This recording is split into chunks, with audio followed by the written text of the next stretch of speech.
नमस्कार बच्चों आज हम एनसीईआरटी की 7वीं कक्षा की संस्कृत पुस्तक रुचिरा भाग 2 के दशमः पाठः विश्व बंधुत्वम के अभ्यास प्रश्नों पर चर्चा करेंगे।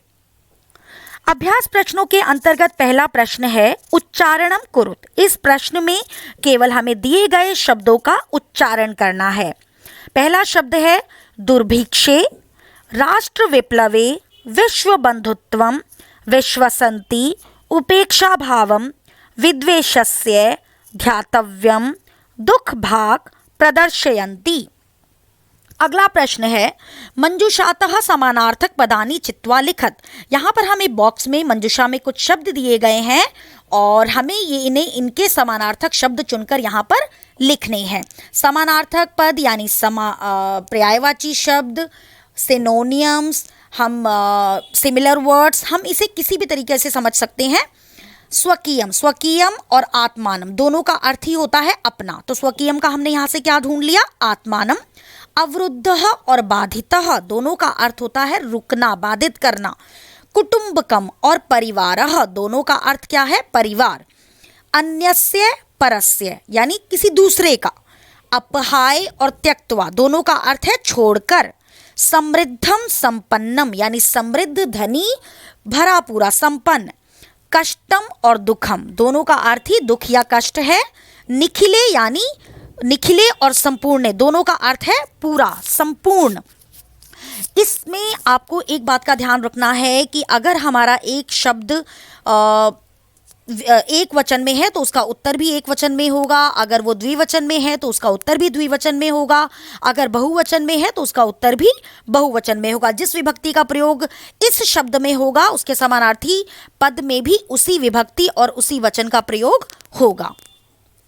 अगला है रेखांकित तानी पदानी संशोध्य लिखत। यहाँ पर जो रेखांकित शब्द हमें दिए गए हैं वो वाक्य के अनुसार गलत हैं और हमें उसे सही करके लिखना है। पहला है छात्रः क्रीड़ा क्षेत्रे कंदुकात क्रीडन्ति। छात्र जो हैं खेल के मैदान में गेंद से खेलते हैं, लेकिन यहाँ पर कंदुकात में पंचमी विभक्ति का प्रयोग किया गया है और पंचमी विभक्ति का प्रयोग किसी से अलग होने के लिए किया जाता है, और जब हम किसी साधन का प्रयोग करते हैं तो वहाँ तृतीया विभक्ति का प्रयोग किया जाता है। तो इसलिए यहाँ पर कंदुकात गलत है और कंदुकात के स्थान पर यहाँ तृतीया विभक्ति होगी और क्या हो जाएगा, कंदुकेन। छात्राः क्रीड़ा क्षेत्रे कंदुकेन क्रीडन्ति यानी कई छात्र खेल के मैदान में गेंद से खेल रहे हैं। अगला है ते बालिकाः मधुरम गायन्ति। ते जो है ये पुल्लिंग शब्द है, पुल्लिंग सर्वनाम शब्द है, और बालिका क्योंकि स्त्रीलिंग है इसलिए यहाँ पर ते गलत है, यहाँ पर स्त्रीलिंग सर्वनाम शब्द आएगा। वे सब बालिकाएं मधुर गा रही हैं, तो यहाँ पर क्या आ जाएगा, सा ते ताहा। तो यहाँ पर स्त्रीलिंग शब्द होता है ताहा, तो ये पूरा वाक्य बन जाएगा ताहा बालिकाः मधुरम गायन्ति, वे सब बालिकाएं मधुर गा रही हैं। अगला है अहम पुस्तकालयेन पुस्तकानि आनयामि। मैं पुस्तकालय से पुस्तकें ला रही हूँ। तो यहाँ पर क्या है कि पुस्तकालयेन अर्थ तो से है, लेकिन पुस्तकें जो हैं पुस्तकालय से अलग हो गई हैं, तो यहाँ पर हमें कौन सी विभक्ति का प्रयोग करना है, पंचमी विभक्ति का प्रयोग करना है। तो यहाँ पर पुस्तकालयेन के स्थान पर आ जाएगा पुस्तकालयात। तो अहम पुस्तकालयात पुस्तकानि आनयामि, मैं पुस्तकालय से पुस्तकें ला रही हूँ या लाई हूँ। उसके बाद अगला है त्वम किम नाम, तुम्हारा नाम क्या है। अब त्वम जो है वो प्रथमा विभक्ति है और किसी का जब हम रा रे री या काके की करते हैं तो वहाँ पर षष्ठी विभक्ति आती है। तो तुम्हारा नाम क्या है में षष्ठी विभक्ति आएगी युष्मत शब्द में, तो यहाँ पर क्या बन जाएगा, तव किम नाम, तुम्हारा नाम क्या है।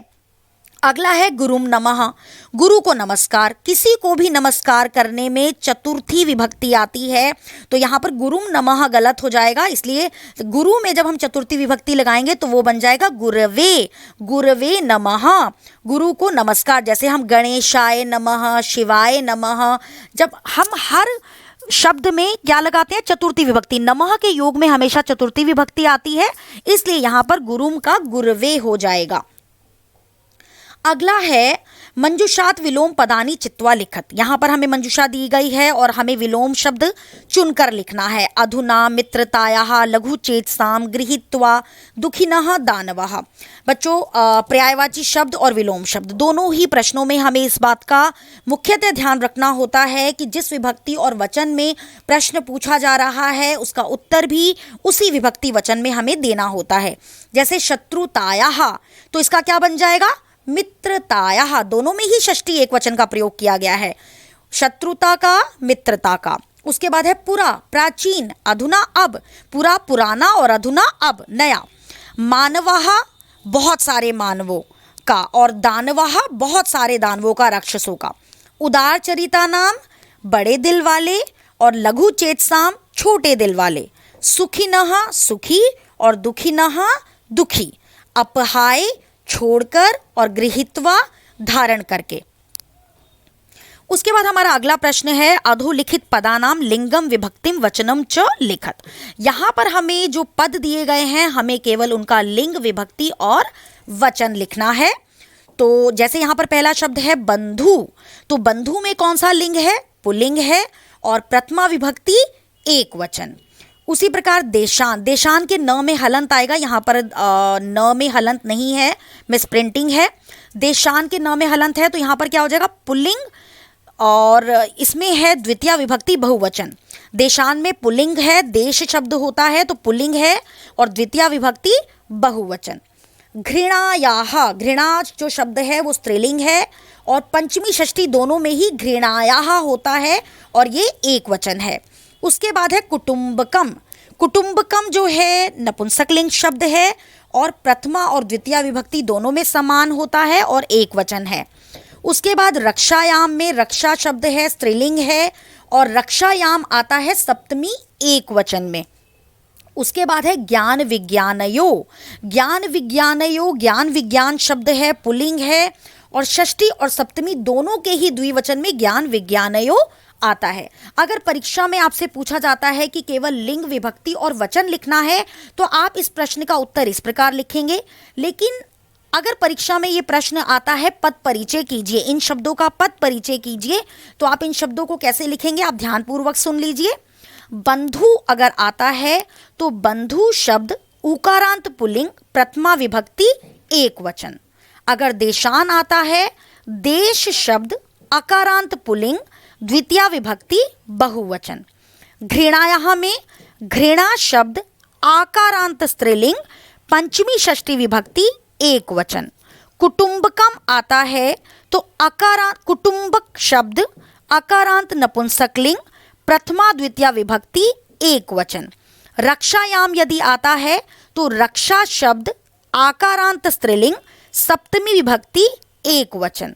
अगर ज्ञान विज्ञानयो आता है तो ज्ञान विज्ञान शब्द अकारांत पुल्लिंग, षष्ठी सप्तमी विभक्ति द्विवचन। तो इस प्रकार से हम दो प्रकार से इस प्रश्न का उत्तर लिख सकते हैं। अगला प्रश्न है कोष्टकेषु दत्तेषु शब्देषु समुचितानां विभक्तिम योजयित्वा रिक्तस्थानानि पूरयत। यानी कोष्टक में दिए गए शब्दों में उचित विभक्ति का प्रयोग करके हमें रिक्त स्थानों को पूरा करना है।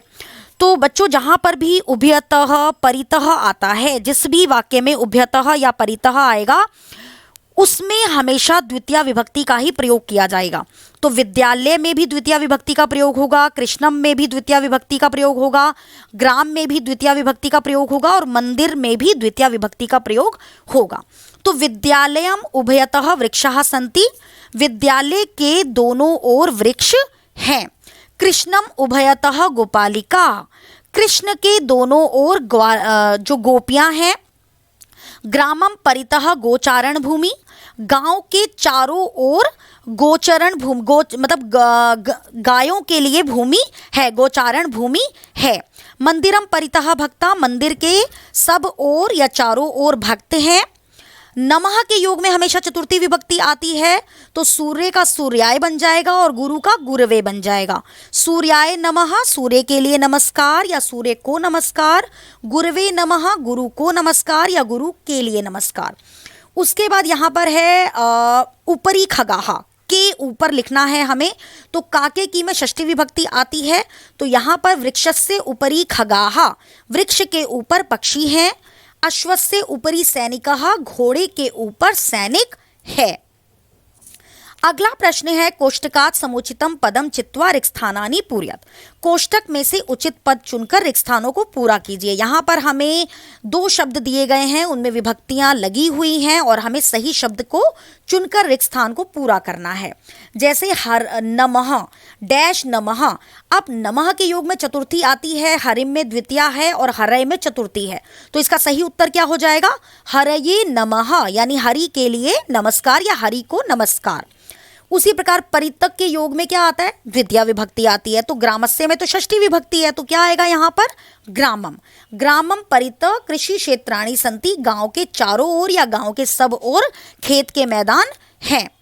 नमः के योग में चतुर्थी आती है, इसलिए अंबाया में तो पंचमी षष्ठी विभक्ति है, इसलिए यहाँ पर क्या होगा? अंबायई। अंबायई नमः, अम्बा को नमस्कार। उसके बाद ऊपरी हमने जैसे पहले भी किया था, षष्ठी विभक्ति का प्रयोग होगा यहाँ पर। तो मंचस्य ऊपरी अभिनेता अभिनयम करोति, मंच के ऊपर अभिनेता अभिनय करता है। उसके बाद है उभयतो पुत्रोस्त, पिता के दोनों ओर पुत्र हैं, पिता के दोनों ओर। उभयतो के योग में द्वितीय विभक्ति आनी है, तो क्या हो जाएगा? पितरम उभयत पुत्रोस्त, पिता के दोनों ओर पुत्र हैं। तो बच्चों, आज हमने विश्व बंधुत्वम के प्रश्नों पर चर्चा की। अगली बार जल्द ही मैं एक नए वीडियो के साथ आपसे फिर मिलूंगी। धन्यवाद।